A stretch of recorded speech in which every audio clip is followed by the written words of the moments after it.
All right, here we go. This is why I think Baylor is going to be SMU tomorrow morning.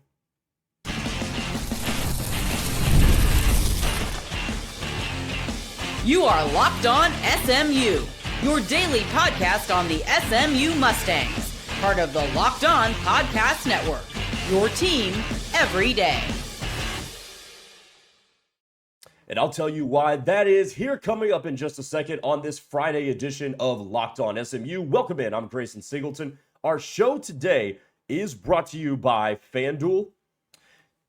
Football season is around the corner, and it's basically here. Visit the FanDuel app today and start planning your futures bets now. Coming up on the show, I think this game is going to be one where you can see the safety tandem of Isaiah Nwokobia and Ahmad Moses really shine because of the versatility that they present. So we're going to talk about that. Plus, if SMU does not do this, they could potentially lose to Baylor tomorrow morning. So all that coming up here on Locked On SMU, but let's go ahead and get right into it. Why do I think SMU is going to beat Baylor? I've got two things that we're going to focus on in this first segment today.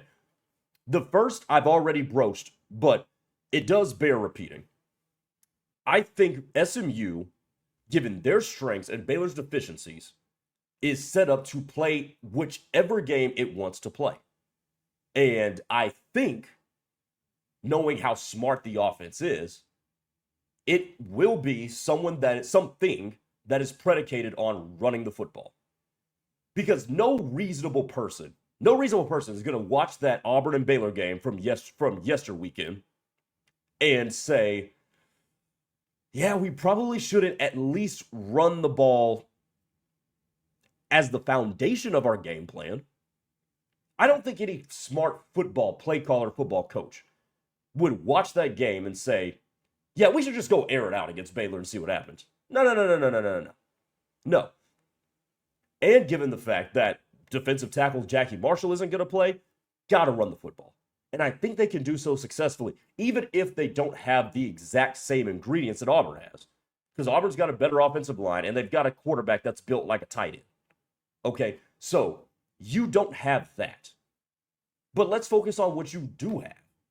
You have an offensive line that is capable of moving people, an offensive line that, by and large, is the same line that blocked for a running back in Brashard Smith who rushed for almost 5 yards a carry last year over the course of the entirety of the season. And you have a quarterback who is mobile and got some wiggle to him and can pull it down and make plays with his feet as well. So if you just focus on what you have and not what Auburn has or what you don't have in comparison to Auburn, you still have quite the formula, especially on the interior three of the offensive line. Those guys can move some furniture.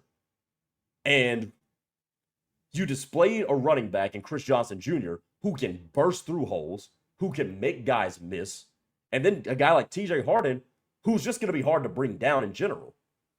Low center of gravity, thick legs, strong running style, puts the shoulder down. They're both going to be a problem. And then, we're going to hit you with Kevin Jennings every now and then.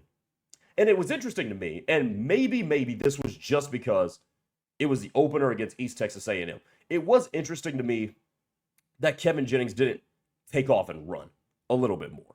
I did find that intriguing in the first game. Now, again, maybe it was the opener. Maybe Casey Woods and Rhett Lashley didn't want to put really anything on tape for Baylor or subsequent opponents to be able to see. But I do think Kevin Jennings is going to be utilized more in the run game from the quarterback position. But if you are going to go in with the game plan of we're going to run the ball down their throat until they stop us consistently enough to where we have to abandon course or at least modify what we're doing, I think you're going to find a lot of success because I don't think they're going to stop you enough to where you have to modify anything. I just don't think Baylor right now has the personnel to do so. So that's reason number one why I think SMU is going to beat Baylor, because Baylor doesn't want to play in a game like that. Baylor does not want to have to stop people coming down their throat 30 times in a game, like I think SMU could very well do. That's reason number one. Reason number two, and I mentioned Kevin Jennings. Let's talk about Kevin Jennings versus Sawyer Robertson. And if you don't know any better, you would think Sawyer Robertson is light years ahead based on what all the talking heads in college football have to say. You would think Sawyer Robertson's light years ahead of Kevin Jennings. And look, based on what they've put on tape so far in their careers, you can reasonably say Sawyer Robertson has been the better quarterback than Kevin Jennings. That much is fair. But I don't think he's some intrinsically, catastrophically better player. I'm pretty sure I used that word wrong, but he's not some extensively better player than Kevin Jennings is. And I think the quarterback who wins this game is going to be the quarterback, quite frankly, who is efficient with the ball. Now, there's a lot that can go into that, but let's look at the numbers. For example, in week 1, again, only one game, small sample size in 2025, Kevin Jennings completed 73% of his passes for 260 yards, an average of 8.7 yards per attempt. Pretty good. Sawyer Robertson, 8.7 yards per attempt. But he completed 56.3% of his passes. Now, why do I bring that up in the short term? And I've got more numbers coming your way in just a second. But why do I bring that up in the short term? Because if you watched that Auburn and Baylor game, Baylor was having to operate in second and third and long. I think SMU's got the pass rushers to really make Baylor's life difficult if they are operating in second and third and long for the majority of the game. That's what happens when you're, going incomplete, maybe not able to run the ball. Now all of a sudden we got 3rd and 8. It's just a really rough place to live if you are an offensive play caller. Now, okay, do we have a bigger sample size of what these guys can be? Well, last year, 2024, Kevin Jennings completed 65% of his passes, 8.5 yards per attempt. Sawyer Robertson completed 62% of his passes, 8.3 yards per attempt. Kevin Jennings is the more efficient quarterback. And if week 1 will tell you anything, the historical, I think, is going to match what's coming up in the near future. The historical is that Kevin Jennings is the more efficient passer. The right now is telling us that Kevin Jennings is getting even better at that, and also is getting even better at hitting the easy throws, because he hit a lot of easy throws in game 1. And Sawyer Robertson didn't really get a lot of easy throws. Now, I mentioned that there are a lot of factors that can contribute to this. Well, for one, Kevin Jennings wasn't running around the entire game. Sawyer Robertson was against Auburn. That is fair. Why do I bring that up? Because I think SMU can duplicate that. I think SMU can move Sawyer Robertson off his spot, get him running around, getting him having to throw the ball away or make a bad throw or make a YOLO throw somewhere where maybe one of those safeties can pick it off. I do think SMU has the ingredients to, in some capacity, at minimum, approximate the pressure that Auburn was putting on Sawyer Robertson. I do think that's possible. But I do think at the end of it all, and also I think play calling, by the way, has a lot to do with this. Casey Woods isn't going to make life hard for Kevin Jennings. And I think, if anything, based on a few throws in game 1, I think Kevin Jennings is more than comfortable taking what the defense gives him. Nothing open downfield. All right, let me check into the flat. I got some dudes that can make plays once they got the ball in their hand. I think that is a really, really paramount skill for a quarterback to have. Don't try to get greedy. Just take what the defense gives you. Baylor's going to play a lot of too high shell, so you might have to do a decent amount of that. So take what they give you. But I think ultimately, as it stands right now, the more efficient quarterback is going to win this game. And I think that guy is Kevin Jennings right now. Sawyer Robertson has a lot of gunslinger. He's got a lot of big playability, sure. But boy, is it feast or famine. And I just don't think the way that Baylor had to play in last week's game is in any way sustainable. Cam Stewart said it on Tuesday when he joined us. Nobody thinks that's sustainable. Now, can you force Sawyer Robertson to throw the ball 45 times again? I mean, you could. Baylor gave up on the running game really early in that game against Auburn. But it's going to come down to which quarterback can keep it moving, be the least reliant on the big play, even though both can generate them. And I think that dude is going to be Kevin Jennings. And that's why, reason number 2, why I believe SMU is going to win this game on Saturday morning. The run game being more physical, and then they've got the most efficient quarterback. Give me the Mustangs with those 2 things. Coming up next, I'm going to keep a red eye on these safeties. One of them made a big play in week 1. Will the other join the party? We'll find out next on Locked On SMU.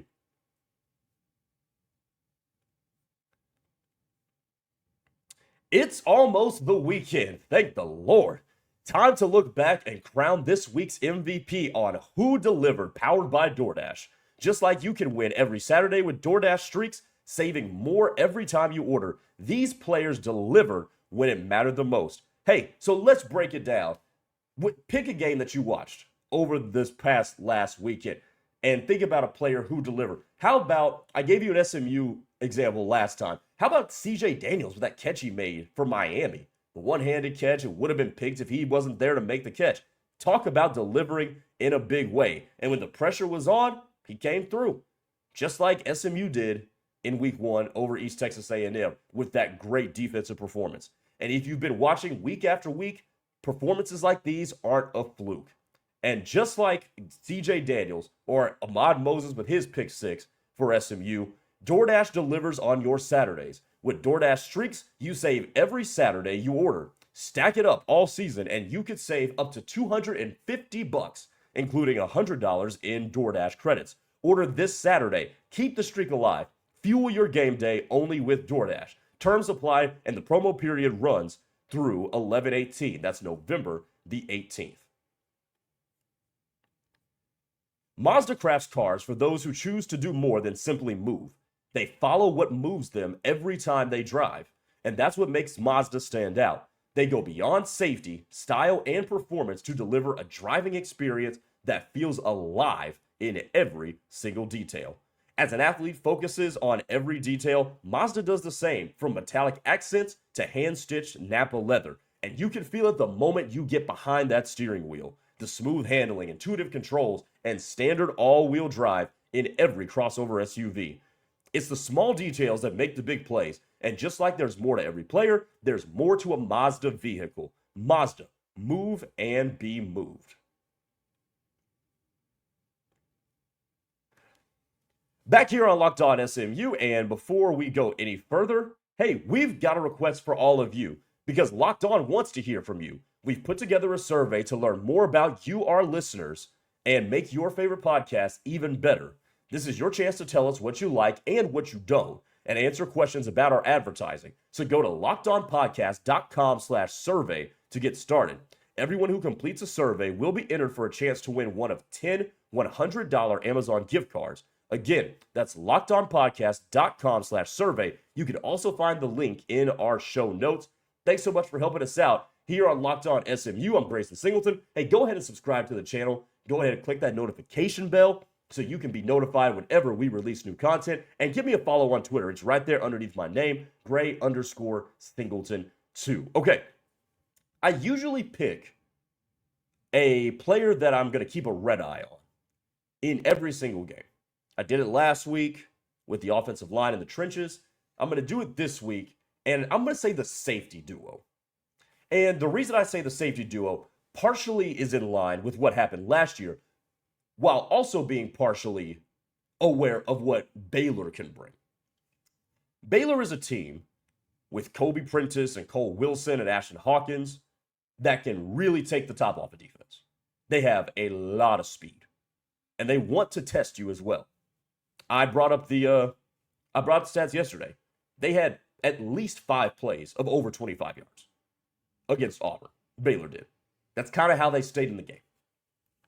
And if you're going to play the transitive property here, and what translates from one game to the other, you could say Baylor could be in a world of trouble if they don't generate big plays. And one way to snuff out big plays, them safeties back there, hey, you're just not going to be able to throw it over us.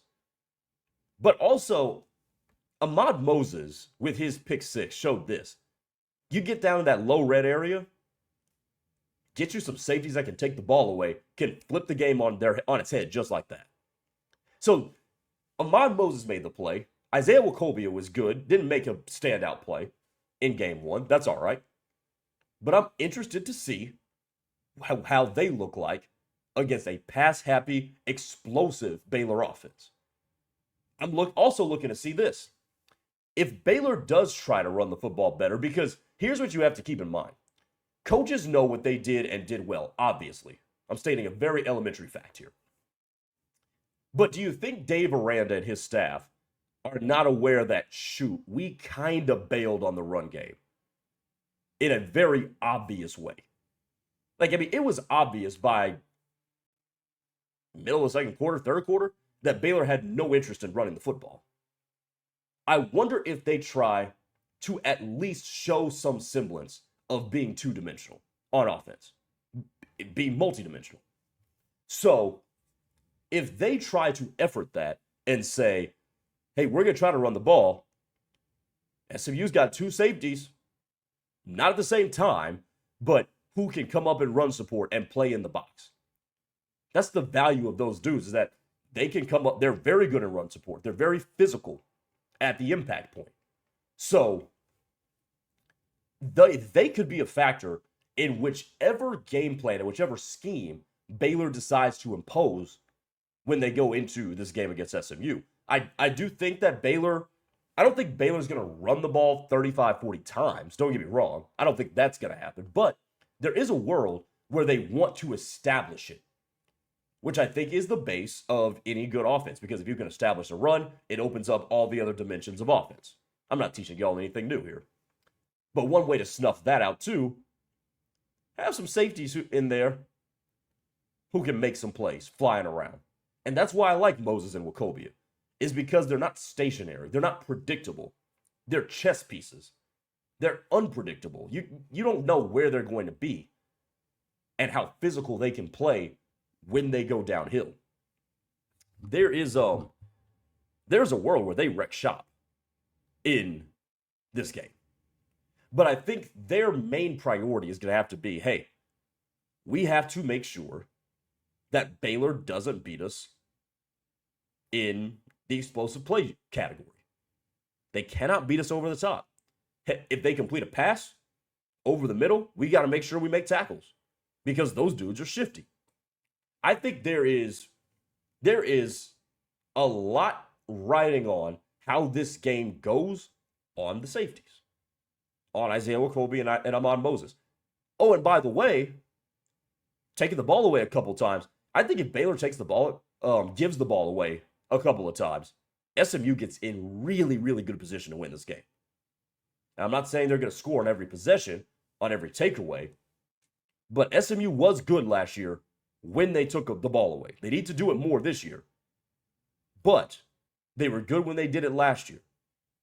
So if they get in a situation where the safeties are making sure that Hawkins and Prentice and Wilson and those dudes aren't beating SMU over the top, and you're making a quarterback who so far in his career has not been the most efficient have to move and march the ball down the field, that gives you more and more opportunity to allow that inefficiency to show, and maybe he gives the ball away one or two times.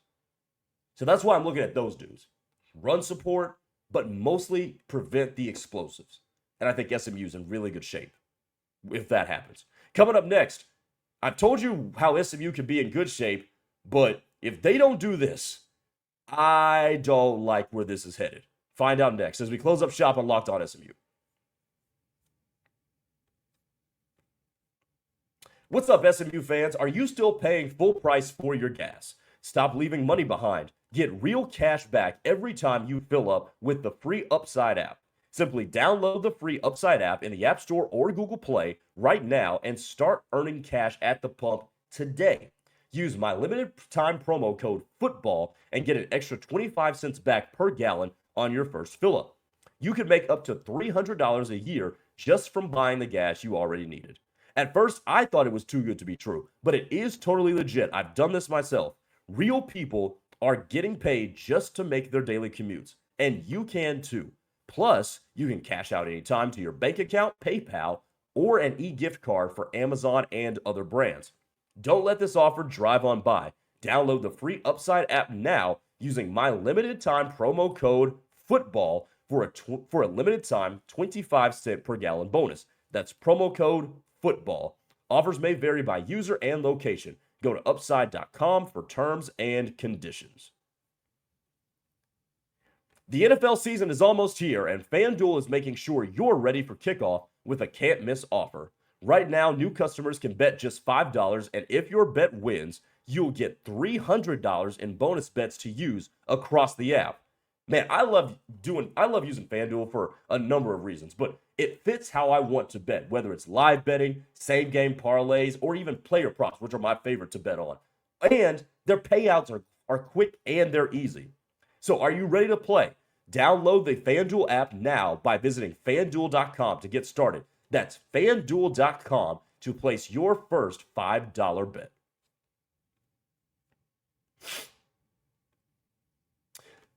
Final segment here of the week on Locked On SMU. Actually, I lied. It's not going to be our final segment of the week because the game's going to be over in the middle of the day. So that means you're going to hear from me on Saturday afternoon. I'll release some content after the game. It'll probably be a 10-15 minute reaction. Don't want to spoil everything that we're going to talk about on Monday, but just some instant reaction following SMU's game against Baylor. Almost said SMU's win over there. Don't want to jinx it, but I think SMU's going to win. But they won't win if they do this, or don't do this rather. If this happens, SMU will have a really hard time beating Baylor, and quite frankly, they could probably lose. That is if they do not get to Sawyer Robertson. Because what made Sawyer Robertson as inefficient as he was last week, and he hasn't been the most efficient guy in his career at all. Like here, I'm going to give you some extended numbers. In 2023, his first season with Baylor, he completed 56% of his passes, an average yards per attempt of 7.4, 2 touchdowns, 4 picks, limited action, but still, he threw 117 passes that year. And then last year again, 62% completion percentage, not horrid, but that won't make you a good quarterback, or at least make you known as one of the upper echelon of quarterbacks. 28 touchdowns, 8 picks. And then last week, 56% completion percentage when he threw 48 passes. If the defense does not make him run around and they just let him stand around and pick them off from the pocket, SMU's defense could be in for a long day. This is a guy, because of the array of weapons that he has, that you cannot let him play on time and dictate when the ball comes out and to where. You can't let him do that the entire game. You have to get to him. So whether that's Turbo, whether that's Cam Robertson, DJ Warner, even Terry Webb getting pressure from the interior, which Baylor allowed a decent amount of in week 1.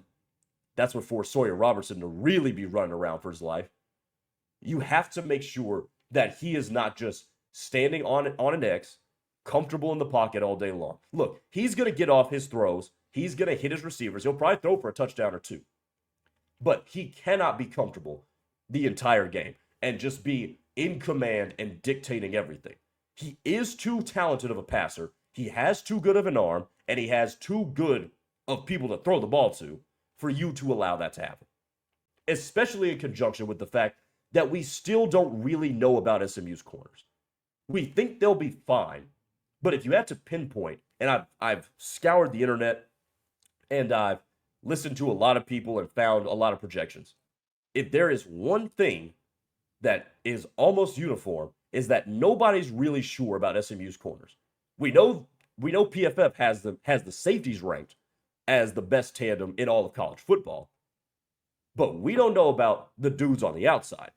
So I think today, I talked about yesterday how Saturday's game is going to be a huge game for Deuce Harmon and Speedy Nettles and whoever's going to be manning the nickel spot, whether it be Jalen Milner-Jones or Lamontre Spencer. But the defensive line is going to have to help them out. And it'll be curious to see whether or not Scott Simons decides to send more blitzes than he did against East Texas A&M, because why would you send a lot of blitzes against East Texas A&M? But it'll be interesting to see where he goes with that, how he goes about doing that. But that front four, they got to show up. They got to show up and beat these tackles. They got to show up and provide interior push into the stomach of Sawyer Robertson.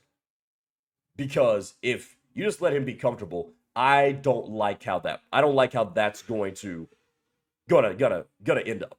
Because it's not as if he's a quarterback that just has a wild propensity to turn the ball over. He doesn't.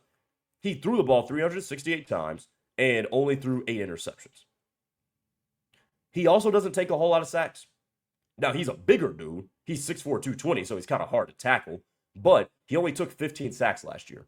That's 1 point whatever per game. So it's not as if he takes a whole heck of a lot of them. But you at least have to force him to be uncomfortable, to move. And Auburn got to him 4 times last week.